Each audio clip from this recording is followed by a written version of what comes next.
المشاهدون الكرام، السلام عليكم ورحمة الله تعالى وبركاته. نشرة الأخبار من الفضائية الإريترية وفيها: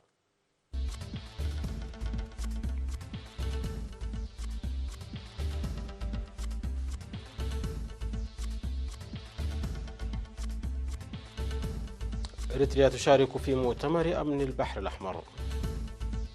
دورة تأهيلية للمعلمين.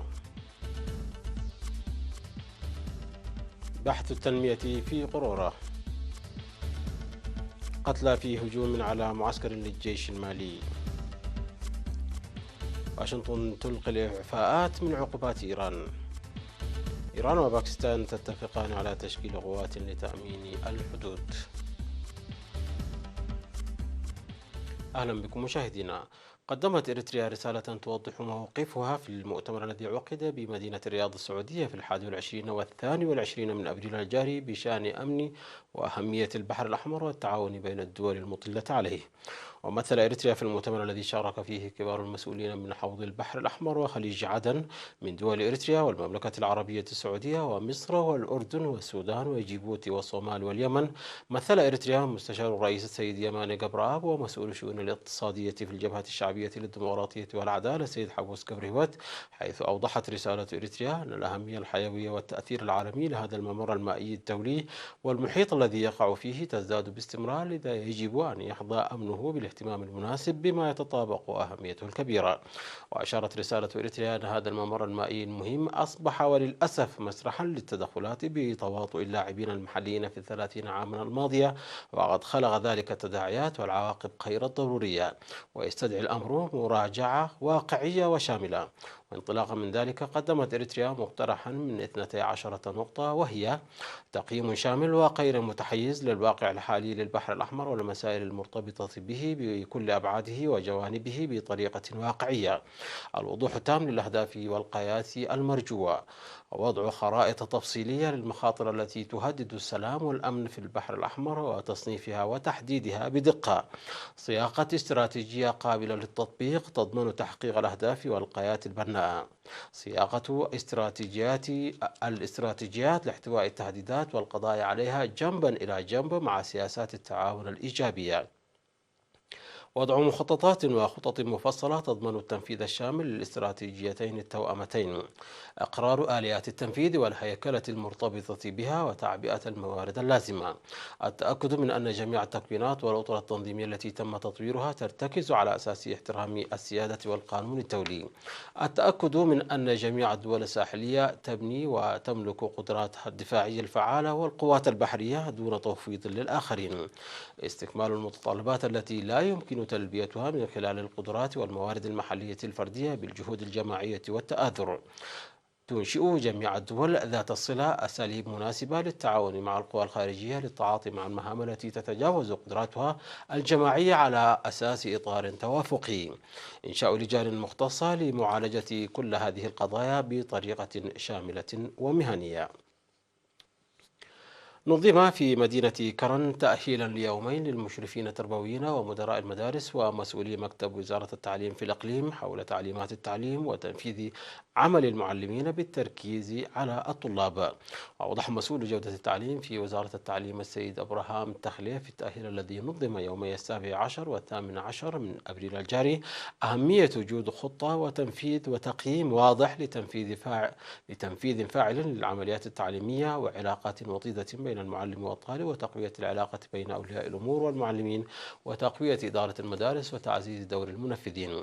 وقال مسؤول الإشراف في الوزارة السيد مكنن والجو أن على المعلم والمدرسة التعرف جيدا على الطلاب ومساعدة الطالب متدني المستوى، خاصة أن المرحلة الابتدائية تعتبر الأساس لمسيرة التعليم المستقبلية.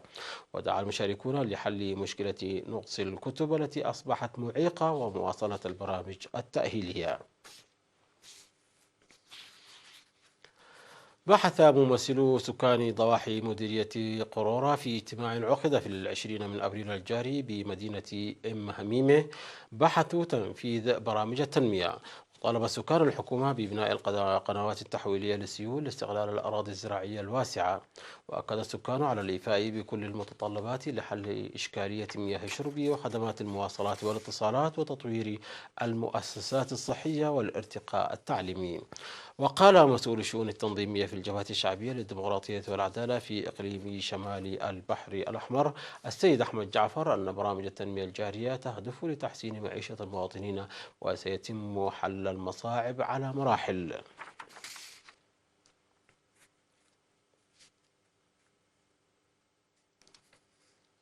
نظمت في مديرية قلوج انتخابات لجان الصلح للمحاكم الأهلية في إطار برنامج توفير الأرضية لتمكين المواطنين من حل قضاياهم عبر قيم المجتمع وعن قرب.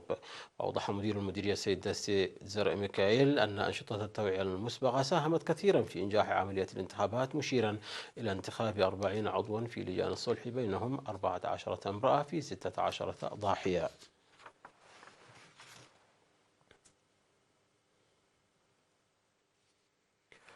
قال مسؤول التعليم في مديرية صنعاء أن الأسبوع الثقافي الرياضي الذي نظمته مدارس المنحدرات الشرقية كان له دور كبير في تنمية ثقافة وقيم المجتمع وترسيخها لدى الطلاب إلى جانب التعليم الأكاديمي. أوضح الأستاذ بيان تسفاهي أن فوائد أسبوع الطلاب تزداد سنويا، داعيا المجتمع للمساهمة في توسيع وتطوير محتواه وأنشطته. وأشار المدير التنفيذي لإدارة المديرية السيد هبتك داني إلى أن الفعاليات الثقافية التراثية التي تضمنها الأسبوع الثقافي الرياضي الذي نظم في ضاحية جولو أسهمت في توريث القيم والتراث، وتقوم الإدارة بدعمه. أوضح المشاركون بأن الأسبوع الثقافي الرياضي يخلق المنافسة النبيلة بين المدارس وله دور مساعد في التعليم الأكاديمي أيضا. هذا وتوجد 10 مدارس ابتدائية ومتوسطتين وثانوية واحدة في المنحدرات الشرقية لمديرية صنعاء.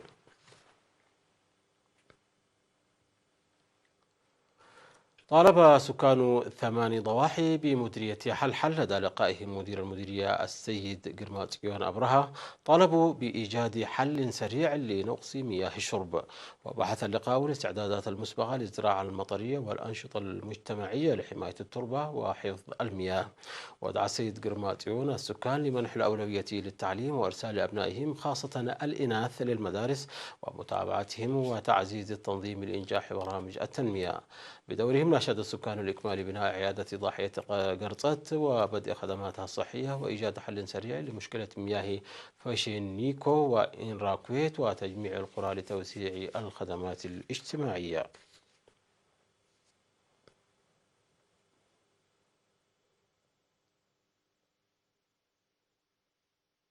مشاهدينا، نشرتنا تتواصل من الفضائية الإريترية ولكن بعد فاصل قصير فابقوا معنا.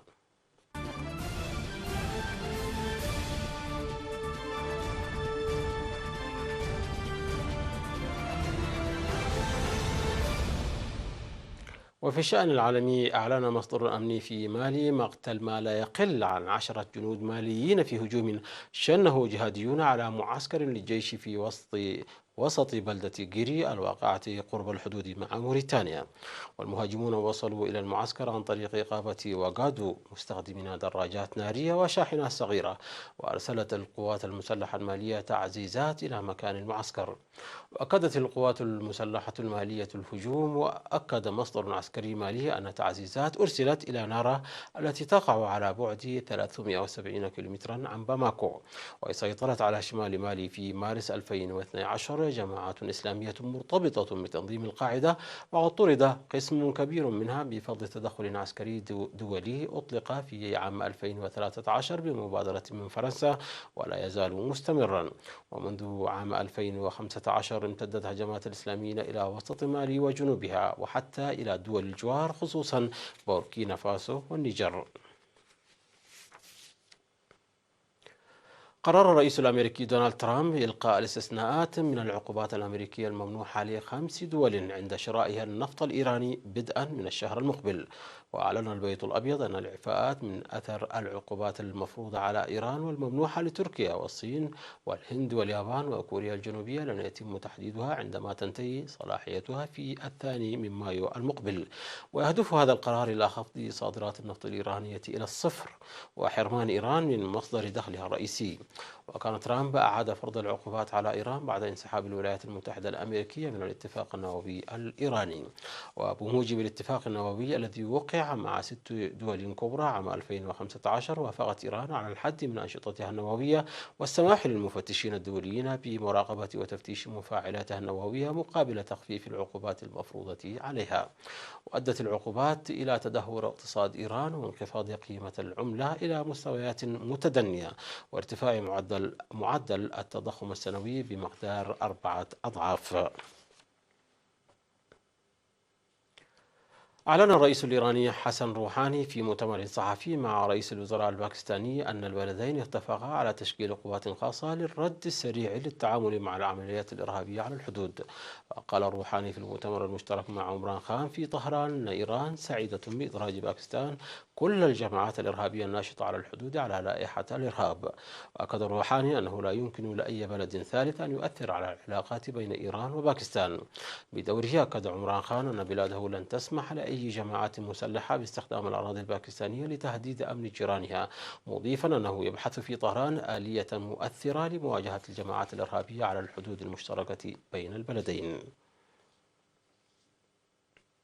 قالت وسائل إعلام أن زلزالا قوته 6.3 درجة ضرب جزيرة لوزان الرئيسية في الفلبين، مما أسفر عن مقتل عدة أشخاص بسبب انهيار مبان. ذكرت هيئة المسح الجيولوجية الأمريكية أن الزلزال وقع على بعد 60 كيلومترا شمالي غربي العاصمة مانيلا وعلى عمق 40 كيلومترا. وقال حاكم إقليم بامبانجا لمحطة إذاعية أن عدة أشخاص لقوا حتفهم. وذكرت وسائل إعلام أن بعض المباني انهارت وأن مطار كلارك الدولي وهو قاعدة عسكرية أمريكية سابقة تعرض لبعض الأضرار وأغلق. وتمايلت المباني الشاهقة في حي الأعمال الرئيسي في مانيلا وقادر بعض الموظفين مكاتبهم.